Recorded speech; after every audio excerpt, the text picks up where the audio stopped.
হাজারো ব্যথা বেদনার পরে ফিরে আসনি তুমি আপন ঘরে। হাজারো ব্যথা বেদনার পরে ফিরে আসনি তুমি আপন ঘরে। দিনের আলো তুমি ছড়িয়ে দিতে চলে গেলে মদিনায় মক্কা ছেড়ে। হে রাসূল তোমাকে ভুলি আমি কেমন করে। হে রাসূল তোমাকে ভুলি আমি কেমন করে। হাজারো ব্যথা বেদনার পরে ফিরে আসনি তুমি আপন ঘরে। দিনের আলো তুমি ছড়িয়ে দিতে চলে গেলে মদিনায় মক্কা ছেড়ে। হে রাসূল তোমাকে ভুলি আমি কেমন করে। হে রাসূল তোমাকে ভুলি আমি কেমন করে। খেয়ে না খেয়ে দিন প্রচারের কাজে নিজেকে দিয়েছ বিলিয়ে। তায়েফের কাফেরেরা চিনল না সে আলো, দুষ্ট ছেলেদের পিছু দিল লেলিয়ে। পাথরের আঘাতে ক্ষত বিক্ষত হয়ে সারা শরীর থেকে রক্ত ঝরে। হে রাসূল তোমাকে ভুলি আমি কেমন করে। হে রাসূল তোমাকে ভুলি আমি কেমন করে। হাজারো ব্যথা বেদনার পরে ফিরে আসনি তুমি আপন ঘরে। দিনের আলো তুমি ছড়িয়ে দিতে চলে গেলে মদিনায় মক্কা ছেড়ে। হে রাসূল তোমাকে ভুলি আমি কেমন করে। হে রাসূল তোমাকে ভুলি আমি কেমন করে। সম্মানিত আজকের সভায় উপস্থিত উলামায়ে কেরাম, সামনে বসে থাকা অত্র এলাকা থেকে দিনের সৈনিক, ইসলাম পিপাসু, ইসলাম দরদি আমার বয়স্ক আব্বাজানেরা, তরুণ যুবক ভাইরা, সামনে বসে থাকা আমার মা ও বোনেরা, সকলকে জানাই আন্তরিক শুভেচ্ছা, সালাম, অভিনন্দন। আল্লাহ রাব্বুল আলামিন আজ আমাদেরকে এত সুন্দর হাদিস ও কোরআনের মাহফিলে বসে, ফুলের বাগানে বসে হাদিস ও কোরআনের আলোচনা শোনার বলার তৌফিক দান করেছেন। এতে আমরা খুশি না বেজার বলেন? খুশি আছি না আমরা বেজার আছি বলেন? তো আল্লাহর আমাদেরকে শুকরিয়া আদায় করতে হবে কি হবে না? মহাব্বতের সাথে পড়ি একবার আলহামদুলিল্লাহ। অতঃপর দরুদ ও সালাম বর্ষিত হোক খাতামান নবিয়্যিন সৈয়দুল মুরসালিন, নবিকুলের শিরোমণি মা আমিনার লাল মরুর দুলাল, দয়ার কান্ডারি জনাবে মুহাম্মদুর রাসূলুল্লাহ সাল্লাল্লাহু আলাইহি ওয়াসাল্লামের ওপর কোটি কোটি দরুদ ও সালাম বর্ষিত হোক। আল্লাহুম্মা সাল্লি আলাইহি আল্লাহুম্মা বারিক আলাইহি। সম্মানিত আব্বাজানেরা, তরুণ যুবক ভাইরা, ইসলাম দরদি নওজওয়ান, আজকে যে আপনারা এই জলসা করেছেন,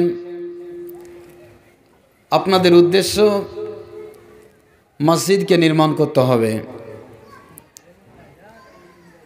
আমি আপনাদের সম্মুখে মহাগ্রন্থ আল কোরআনুল কারীম থেকে কয়েকখানা আয়াতের অংশ পাঠ করলাম এবং বিশ্বনবী জনাবে মুহাম্মদ রাসূলুল্লাহ সাল্লাল্লাহু আলাইহি ওয়াসাল্লামের মধুর বাণী পাক জবানে যিনি বলে গেছেন, যাকে বলা হয় আল হাদিস, আমি ছোট ছোট হাদিসের টুকরোগুলি আপনাদের সামনে পরিবেশন করে শোনালাম। বন্ধুগণ, আমার আজকের বক্তব্য বিষয়, আলোচনা টপিক হচ্ছে মহাব্বতে রসুল এবং ইতাআতে রসুল। কি বললাম ভাই? বক্তব্য বিষয়টি মহাব্বতে রসুল এবং ইতাআতে রসুল। মহাব্বত এবং ইতাআত, এর মধ্যে কি ভাগ, কি পার্থক্য? দুটাই একই জিনিস না আলাদা আলাদা? শর্টে একটা কথা বুঝে নেন,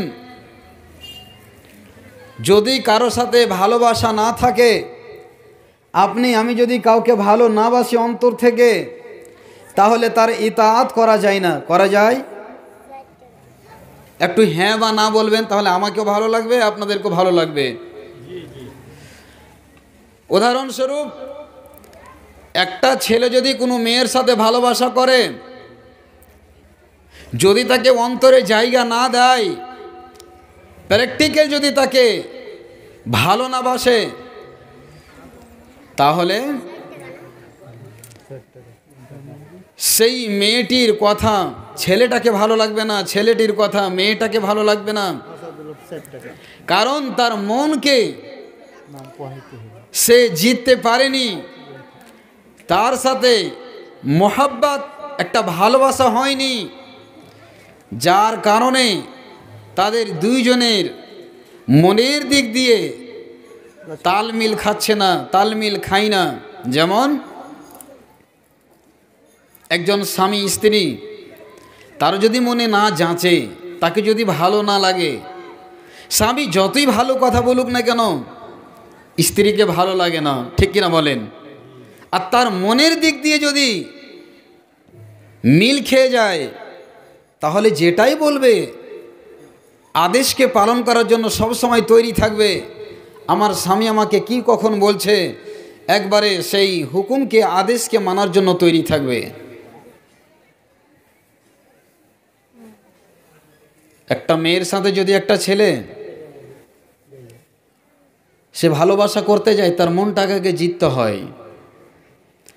যদি তার মনকে না পায়, হাসি মজাকে কোনো কথা যদি বলে দেয়, তাহলে মেয়েটা কি করবে? বাড়িতে গিয়ে তাড়াতাড়ি করে তার ভাইকে, বাবাকে বা মাকে বলে দিবে, অমুক রাস্তা দিয়ে আমি যাচ্ছিলাম, অমুকের ছেলে, অমুকের বেটা আমাকে এরকম অশ্লীল খারাপ ভাষা ব্যবহার করেছে, বা আমাকে এরকম দুর্ব্যবহার আমার সাথে করতে চেষ্টা করছিল।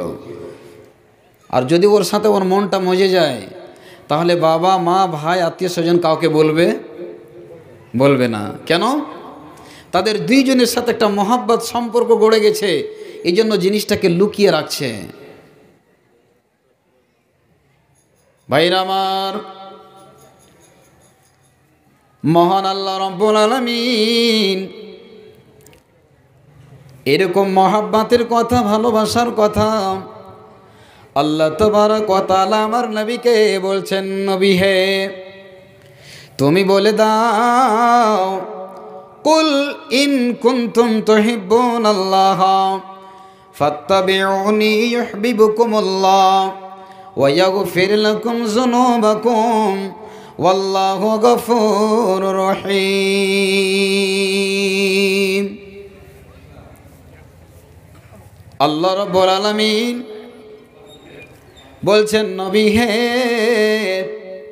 এই আমার প্রিয় বন্ধু নবী, আপনি বলে দিন, কুল ইন কুনতুম তুহিব্বুনাল্লাহ ফাত্তাবিউনি। আল্লাহ বলছেন, নবী তুমি বলে দাও, যে তোমরা যদি আল্লাহর ভালোবাসা পেতে চাও তাহলে তোমরা কি করো, তোমরা অনুসরণ করো, ইত্তিবা করো। আমি যেটা তোমাদেরকে বলছি, আমি তোমাদেরকে যেটা নিষেধ করছি, আদেশ করছি, তোমাদেরকে পূর্ণভাবে মানতে হবে। তাহলে তোমরা আল্লাহ রব্বুল আলামিনের ভালোবাসা পাবে। তাহলে আল্লাহ রব্বুল আলামিনের যদি আমরা ভালোবাসা পেতে চাই, আল্লাহর যদি মহাব্বত আমরা পেতে চাই, তাহলে আমার আপনার করণীয় হলো বিশ্বনবী যা বলেছেন তা আমাদেরকে করতে হবে, যা নিষেধ করেছেন তা থেকে আমাদেরকে বর্জন করতে হবে, আমাদেরকে দূরে সরে যেতে হবে। বন্ধুরে আমার, তাহলে আল্লাহ রাব্বুল আলামিন কতগুলি কোরআনের ভিতরে আদেশ করেছেন, কতগুলি নিষেধ করেছেন। বিশ্বনবীও কতগুলি আদেশ করেছেন, কতগুলি কাজ থেকে বিশ্বনবী নিষেধ করেছেন। কতগুলি আল্লাহর দেওয়া বিধান আর কতগুলি রাসূলের দেওয়া বিধান, কতগুলো আদেশ আছে, কতগুলো নিষেধ আছে।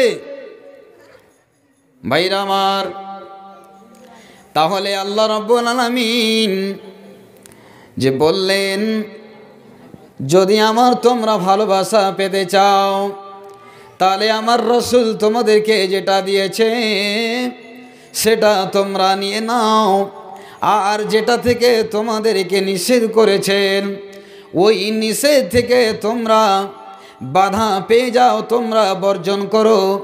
সেই সমস্ত খারাপ কাজগুলি থেকে তোমরা বেঁচে যাওয়ার চেষ্টা করো। বলবেন মাওলানা, পৃথিবীতে কোন কোন এমন আমল আছে যে আমার আল্লাহ আদেশ করেছেন, আর কতগুলি এরকম আমল আছে যে আল্লাহ নিষেধ করেছেন। আল্লাহ বলেছেন নামাজ পড়ো, আল্লাহ বলেছেন রোজা রাখো, আল্লাহ বলেছেন হজ করো, আল্লাহ বলেছেন যাকাত দাও, আল্লাহ বলেছেন মাতা পিতার সাথে ভালো ব্যবহার করো, আল্লাহ বলেছেন তোমরা পাড়া প্রতিবেশীর সাথে ভালো ব্যবহার করো, আল্লাহ বলেছেন ইয়াতিমের সাথে নম্র ব্যবহার করো। এই করতে করতে করতে বন্ধু আমার আল্লাহ রাব্বুল আলামিন কোরআনে কতগুলি আদেশ করেছেন আর কতগুলি নিষেধ করেছেন। যেমন শরাব পান করবে না, মদ পান করবে না, দারু পান করবে না, তোমরা জুয়ার আড্ডায় যাবে না, গান শুনবে না, জিনার আড্ডায় যাবে না, অশ্লীল ব্যবহার করবে না, অকথ্য ভাষা ব্যবহার করবে না। বন্ধু নেই আমার, তাহলে এগুলি আল্লাহ তাবারক ওয়া তাআলা আমাদেরকে আদেশ এবং নিষেধ করেছেন।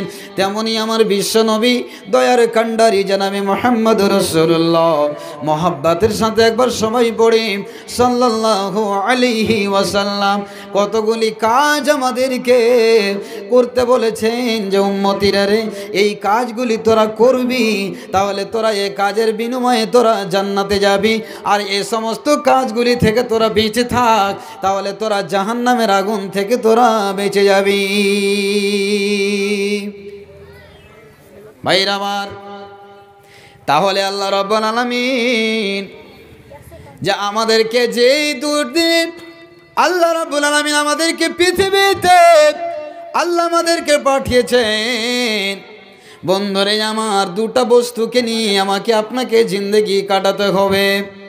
দুইটা বস্তু নিয়ে, দুইটা জিনিস নিয়ে আমাকে আপনাকে জীবনটা কাটাতে হবে। একটা হলো কোরআন মাজিদ, আর দ্বিতীয়খানা হলো আল হাদিস, যেটা হলো নবীর বাণী। কোরআন এবং হাদিসকে দুটাকে নিয়ে আপনাকে চলতে হবে, আল্লাহকে এবং আল্লাহর রাসূলকে মানতে হবে। বন্ধুরে আমার, যেমন আল্লাহ রাব্বুল আলামিন কোরআনকে পাঠাবার জন্য জিবরিল আমিনকে দিয়ে বিশ্বনবীর কাছে, বিশ্বনবীর মারফতে আজ আমাদের কাছে 30 পারা কোরআন, 114টি সূরা আজকে আমাদের কাছে আল্লাহ রাব্বুল আলামিন হেদায়াত স্বরূপ আমাদেরকে উপহার স্বরূপ, আমাদেরকে হেদায়েতের আলো স্বরূপ আল্লাহ রাব্বুল আলামিন কোরআন মাজিদ আল্লাহ আমাদেরকে দান করলেন। ভাইরা আমার, বন্ধুরা আমার, আমি আপনি যেমন একটা মোবাইল ব্যবহার করি কি করি না? মোবাইলে আপনাকে একটা সিম লাগবে, মোবাইলে আপনার কি লাগবে? নেটওয়ার্ক লাগবে, একটা মোবাইলে আপনার ব্যাটারি লাগবে, তাতে চার্জ লাগবে।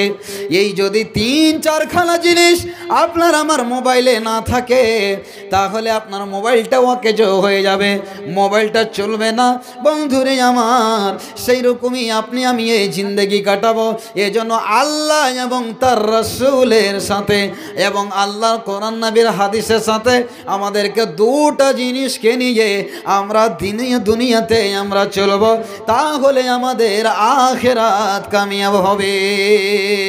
বন্ধুরে আমার, আপনি 20,000 টাকা দিয়ে একটা মোবাইল নিলেন, মোবাইল নেওয়ার পরে আপনি সব কিছু লাগালেন। আপনার মোবাইলে যদি একটা 2GB 4GB 16GB 32GB memory না থাকে, তাহলে আপনার মোবাইলটা কোনো কাজ আসবে না। আপনার মোবাইলে সব কিছু আছে, আপনার মোবাইলে যদি নেটওয়ার্ক না থাকে, তাহলে আপনার মোবাইলটা কোনো কাজে লাগবে না। আল্লাহ তেমনই বলছেন, বান্দা তুই যেমন মোবাইলটা ব্যবহার করার জন্য সব জিনিস তোকে পুরোপুরি লাগবে, এতে চার্জ লাগবে, এতে মেমোরি লাগবে, এতে ব্যাটারি লাগবে, এতে নেটওয়ার্ক লাগবে, সব কিছু দিয়ে তাহলে মোবাইলে তোর সাথে সম্পর্ক হবে।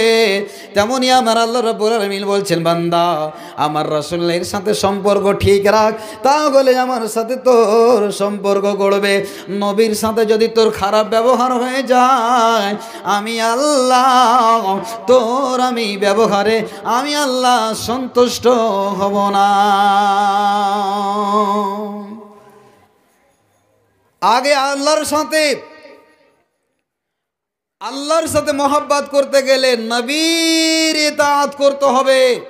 নবী যা বলেছেন, যা নিষেধ করেছেন, যা আদেশ করেছেন, আপনাকে পুরোপুরিভাবে আপনাকে আমালে নিয়ে আসতে হবে। আল্লাহ রাব্বুল আলামিন কোরআনে সূরা নিসাতে আল্লাহ বলছেন, ওয়ামান ইউতিইল্লাহা ওয়ার রাসূলা ফাউলাইকা মাআল্লাযীনা আন'আমাল্লাহু আলাইহিম মিনান নাবিয়িনা ওয়াস-সিদ্দিকিনা ওয়াশ-শুহাদাই ওয়াস-সালিহিনা ওয়া হাসুনা উলাইকা রফিকা। আল্লাহর যদি ভালোবাসা নিতে চান, আল্লাহর যদি মেহবুব বান্দা হতে চান, তাহলে আমার নবী যা বলেছেন, যা নিষেধ করেছেন, 63 বছরে নবী যা জীবনে আমল করেছেন, যেইভাবে নবীজি জিন্দেগি কাটিয়েছেন, ঠিক আমাকে আপনাকে বিশ্ব নবীর উম্মত হয়ে সেই রকমই আপনাকে আমাকে জীবনটা কাটাতে হবে। বন্ধুরে আমার, আল্লাহ রাব্বুল আলামিন আয়াতখানা কেন নাযিল করলেন? বিশ্ব নবীর কাছে একজন সাহাবী এসে বলছেন, ইয়া রাসূলুল্লাহ, ইয়া হাবিবাল্লাহ, আল্লাহর নবী গো, আমাকে বলেন তো কিয়ামত কখন হবে? কিয়ামত কখন হবে গো নবী? বিশ্ব নবী বললেন, সাহাবারে, মা আদাত্তা লাহা, তুমি কিয়ামতের জন্য কি জোগাড় করেছো? তোমার পুঁজিপাতি কতটুক তুমি জমা করেছো? সাহাবী ইয়া রাসূল বলছেন, ইয়া রাসূলুল্লাহ, দয়ার নবী গো, আমি বেশি ভালো কাজ করতে পারিনি গো নবী, আমি নামাজ বেশি পড়তে পারিনি, যাকাত সাদকা খায়রাত বেশি করতে পারিনি গো নবী, তবে আমি একটা কাজ করেছি গো নবী, আমি অন্তর থেকে আপনাকে ভালোবাসি।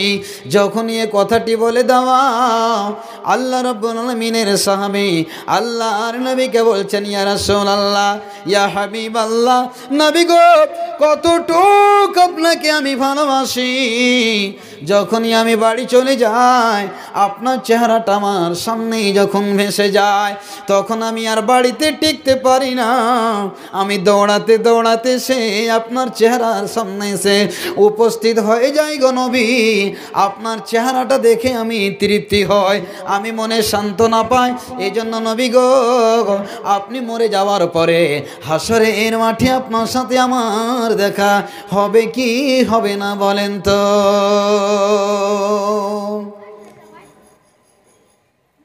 ভাইরা আমার, আজ আমি আপনি যে ভালোবাসা পৃথিবীতে করি, কেউ মায়ের সাথে ভালোবাসা করছে, কেউ বাবাকে ভালোবাসছে, তাহলে ভালোবাসাটা কতক্ষণ? ভালোবাসাটা হলো অতক্ষণ যতক্ষণ আপনি তার টাকা পয়সা থেকে, তার সমস্ত কিছু দেওয়া থেকে আপনি যতদিন শান্তি আছেন পেয়েছেন ততদিন আপনি আপনার আব্বাকে ভালোবাসেন। কিন্তু নবীজি কিছুই দিতে পারেননি, তবু এত ভালোবাসা কেন? ভালোবাসার কেন এত টান? বন্ধনে আমার বিশ্ব নবীর কাছে সাহাবী এসে বলছেন, নবী আপনি বলেন তো আল্লাহ রসুল, আমি এ দুনিয়াতে আপনার চেহারা না দেখে থাকতে পারি না গো নবী। যখনই মনে হয় আমি বাড়ি থেকে এসে আপনার দরবারে এসে যায়। নবী গো বলেন তো কিয়ামতের দিন আপনার সাথে আমার দেখা হবে কি না? যখনই ওই সাহাবী রাসূল কথাটি শুনে আল্লাহ রাব্বুল আলামিন নবীর কাছে জিবরিল আমিন পাঠিয়ে দিলেন। জিবরিল আমিন যাও যাও যাও, আমার সাহাবী ব্যাকুল হয়ে গেছে, আমার বান্দা নবীর সাহাবী আমার বান্দা ব্যাকুল হয়ে গেছে, যাও। সাথে সাথে নবীর কাছে জিবরিল আমিন এসে গুনগুন গুনগুন শব্দে আয়াত নিয়ে চলে আসলেন। নবী গো, আপনি আপনার সাহাবীকে আল্লাহর বান্দাকে আপনি সুসংবাদ দিয়ে দেন, ওয়া মাইয়ুতিল্লাহ ওয়ার রাসূলা ফাউলাইকা মাআল্লাযীনা আনআমাল্লাহু আলাইহিম মিনান নাবিয়্যিনা ওয়াস সিদ্দিকিনা ওয়াশ শুহাদা ওয়াস সালিহিনা ওয়া হাসুনা উলাইকা রফিকা। আল্লাহ বলে দিলেন, নবী হে সাহাবীকে বলে দাও যে যার সাথে যার মহব্বত, আল্লাহর সাথে যে ভালোবাসা করবে, আল্লাহর যে ইতাআত করবে, রাসূলের যে ইতাআত করবে, আল্লাহ বলছেন উলাইকা মাআল্লাযীনা, আল্লাহ বলছেন তার সাথে আল্লাহ কিয়ামতের দিন দেখা করাবে, একসাথে আল্লাহ রাব্বুল আলামিন তাদেরকে এক জায়গায় করবে। ভাইয়ারে, আপনি যদি নামাজ না পড়েন, আমি যদি নামাজ না পড়ে, তাহলে আমার আপনার কার সাথে কিয়ামতের দিন দেখা হবে? কার পাশে জায়গা হবে? কারুনের সাথে হবে, হামানের সাথে হবে, ফিরাউনের সাথে হবে, সাদ্দাদের সাথে হবে। তাহলে ওই সমস্ত লোকগুলির সাথে কিয়ামতের দিন যদি দেখা হয়, তাদের পাশে যদি আমার আপনার দেখা হয়, জায়গা হয়, তাহলে আপনি আমি কোথায় যাব? আপনি নিজেকেই বিচারটা করেলেন যে যদি হামান আর ফেরাউন আর কারুন আর সাদ্দাত বাদশার পাশে যদি কিয়ামতের দিন একই জায়গায় আমরা বসতে পাই, তাহলে তাদের সাথে আমাদের জায়গা হবে জাহান্নামে। আর যদি আল্লাহ রাসূলের কথা যদি আমরা মানি, তাহলে আমাদের জায়গা হবে জান্নাতে। বলুন সুবহানাল্লাহ। ভাইরা আমার, বান্দার ব্যাকুলতা দেখে আল্লাহ আয়াত নাযিল করলেন সান্ত্বনা দেওয়ার জন্য। আল্লাহ রাব্বুল আলামিন আয়াত নাযিল করছেন। তাহলে আমাদের মহব্বত, আমাদের ভালোবাসা কাদের সাথে? আমাদের ভালোবাসা দুনিয়াবি ভালোবাসা, মহব্বত। আল্লাহকে আমরা ভালোবাসি না। জি ভাইরা আমার, আল্লাহর ইতাআত কাকে বলা হয়? হুকুম কাকে বলা হয়? আল্লাহর ইতাআত আপনি কখন মানতে পারবেন? নবীর সাথে আপনি তার কথা কখন মানতে পারবেন?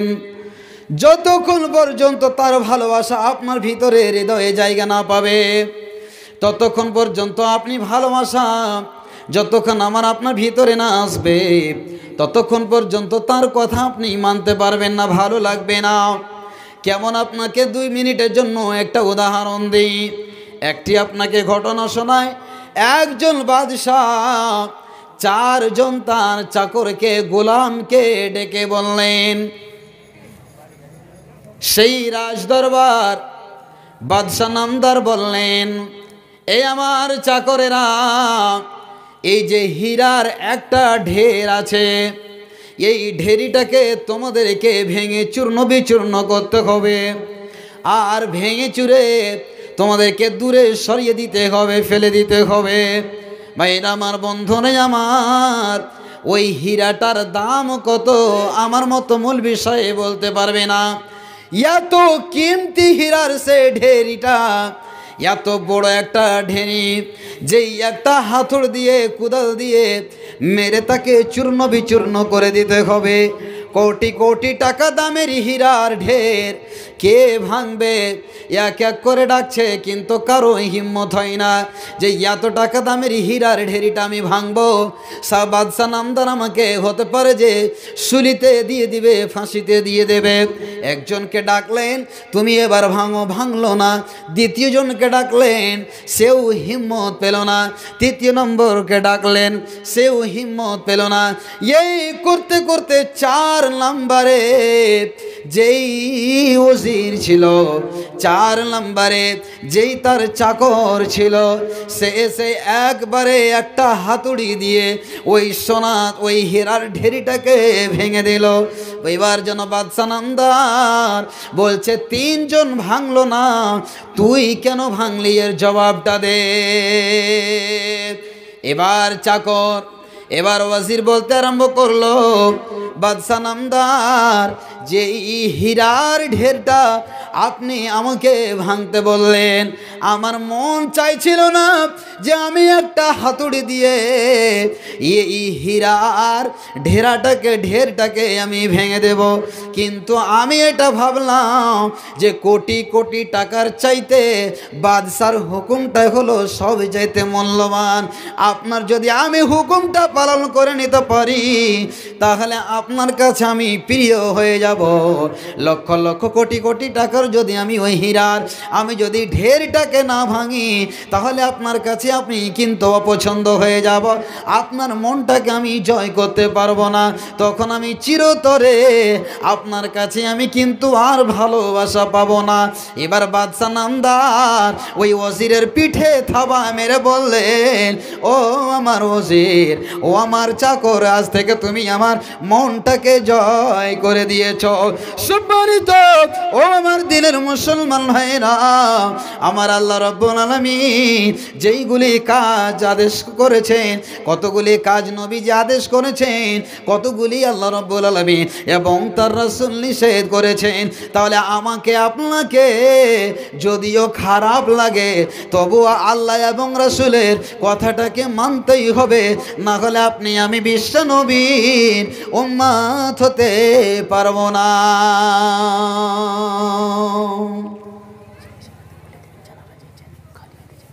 ভাইরা আমার, ইতাআতে রাসূল কাকে বলা হয়? যতক্ষণ আপনার ভিতরে ভালোবাসা সৃষ্টি না হবে রাসূলের, ততক্ষণ আপনি নবীকে মানতে পারবেন না। একটা সুন্নাতের কথা বলি, আল্লাহর নবী সাল্লাল্লাহু আলাইহি ওয়াসাল্লাম বলেছেন, উম্মতেরা রে, আশরুম মিন সুন্নতি, আমার সুন্নত হলো 10খানা, তার মধ্যে হলো কাশশু শারিব, মুছগুলিকে তোমরা ছোট ছোট করবে, ওয়াহফুল লাহিয়া, আর তোমরা কি করবে? দাড়িগুলিকেও ছাড়বে। বন্ধনে আমার, তাহলে এটি হলো সুন্নাত। নবীর ভালোবাসা যতক্ষণ আমার আপনার ভিতরে সৃষ্টি না হবে, যতক্ষণ নবীর ভালোবাসা আপনার আমার ভিতরে তৈরি না হবে, ততদিন পর্যন্ত আপনি চেহারাতে সুন্নতি দাড়ি ছাড়তে পারবেন না।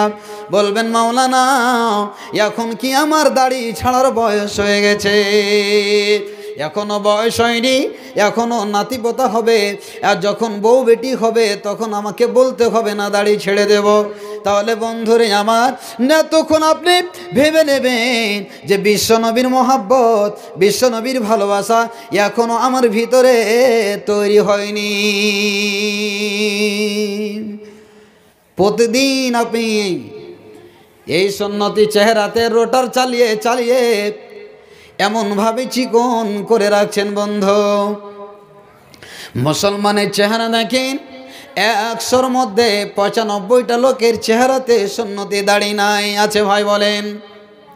তাহলে আপনি কোন মুখে দাবি করেন আমি নবীর উম্মত? আপনি কেমন করে বলছেন আমি ইতাআতে রাসূল করি?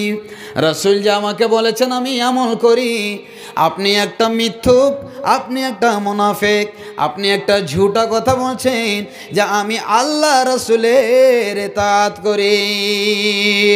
ভাইয়া রে, আপনি আমি যতক্ষণ আল্লাহ রাসূলের ইতাআত করতে পারবো না, আল্লাহ রসুলের কথাকে যতক্ষণ আমি মেনে নিতেই পারবো না, আল্লাহ রসুলের সুন্নতকে যখনই আমি আপনি মেনে নিতে পারবো না, তখন আপনি জেনে নেন যে আল্লাহর ভালোবাসা আমি জীবনে কোনো দিন পাবো না।